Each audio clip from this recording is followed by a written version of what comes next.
Hi, I'm Jenna Knox, and I live in Athens, Georgia, and I'm your tour guide to the South. We're making hummingbird cupcakes. They're absolutely delicious. You know, one of the classic Southern cakes is a hummingbird cake. It's a really rich cake that's absolutely delicious. It's got crushed pineapple and bananas and pecans. This is a recipe my great-grandmother has passed down. I've tweaked it a little bit and turned it into cupcakes, which are fun to take to kids' birthday parties or to serve at a dinner party. And what we're going to do is get started with our dry ingredients. And I've got 2½ cups of all-purpose flour. I like to use white lily. It's a really nice flour for baking. And we're going to add 1/4 teaspoon of salt and about 1 teaspoon of ground cinnamon and about 1 teaspoon of baking soda and a couple of teaspoons of baking powder. I'm going to sift these ingredients into a bowl. And the great thing about a sifter when you're baking is it really adds a nice fluffy texture to your cakes, and it helps blend all the dry ingredients together. So we'll sift these. You know, a hummingbird cake is traditionally served with a cream cheese frosting, which is really nice, but you can do other things. I like doing kind of a combination of cream cheese and goat cheese. Now once these are all sifted and light and fluffy, looks so beautiful. There we go. So we'll set these over and we're going to start with our wet ingredients. And I've really kind of made this recipe a little bit healthier by substituting some of the oil for maple syrup, which is a really nice rich flavor. So I've got about 2/3 cup of canola oil and about 1 1/3 cup of maple syrup. And you want to make sure you use the genuine maple syrup. Some friends of mine bring this down from up north every Christmas, and it's so delicious and rich, adds a delicious, nice flavor. And we're just going to whisk these together until they're emulsified. And if you're in a little bit of a hurry, you can easily use a hand mixer. Whisk these all together.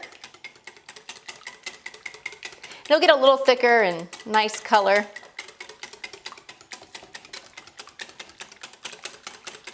So once this is blended, we're going to add 4 eggs. And I've got these beautiful eggs from the local farmer's market. And the yolks are just a wonderful color, that nice golden. And we'll whisk these all together, and then we'll add our dry ingredients. Here's 3 and 4.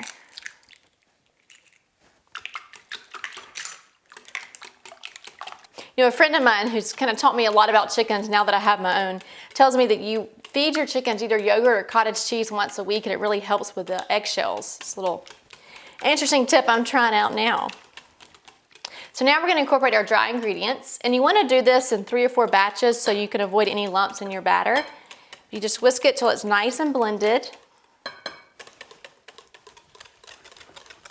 So now that all the flour and the dry ingredients are incorporated, we can stir in the really yummy stuff. And here we've got our golden raisins, our crushed pineapple, and our mashed banana, and I've added some carrots for a little bit of texture and some extra nutrition. So we're just going to mix this all into the batter. And then next we'll add the nuts, and then we're ready to bake them. We'll just stir this together.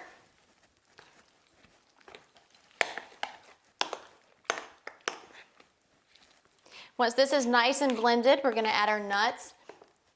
And I've got actually these nice Elliott pecans from my friend Lawton's family farm down in Fort Valley. It's Pearson Farms. And the Elliott are a really petite pecan, and they have a nice rich flavor. So I've ground about 3/4 cup that we'll just stir into the batter. This will give it that great crunch and nice little texture. This batter is so delicious, I could literally eat it with a spoon. So now that this is all done, we're going to fill up our cupcakes. And this makes about 2 dozen cupcakes. So I'll bring this over here. And we're going to bake these at 350 for about 15 or 20 minutes. But when you fill up the cupcakes, you want to do them almost to the top, because that'll really create a nice mound on your cupcakes, which is a perfect place for the icing. So once we bake these, and you'll know they're ready when you insert a toothpick and it comes out clean. So now I'm going to bake these at 350 for about 15 minutes.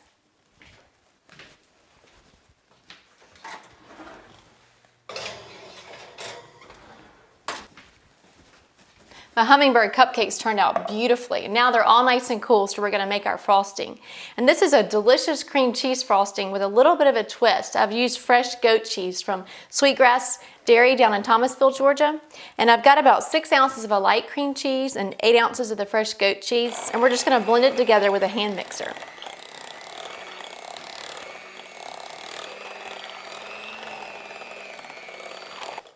Now that that's all combined, we're gonna add a cup of powdered sugar for the sweetener, and we'll finish it off a little orange zest. So I'm gonna blend this all together.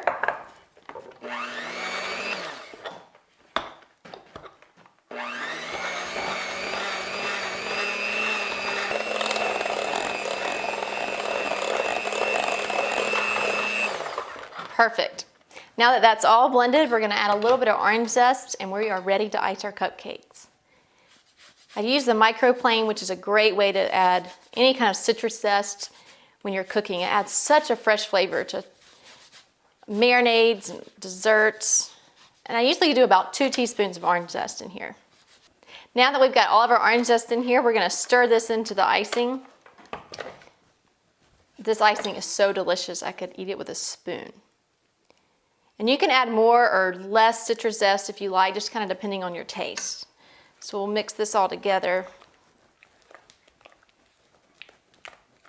And actually the zest makes a nice garnish too on top of the cupcakes if you like. But I have to taste it to make sure it's right. Perfect. So we can ice our cupcakes.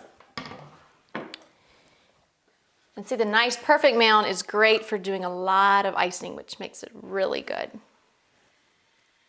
It's my favorite part of the cupcake.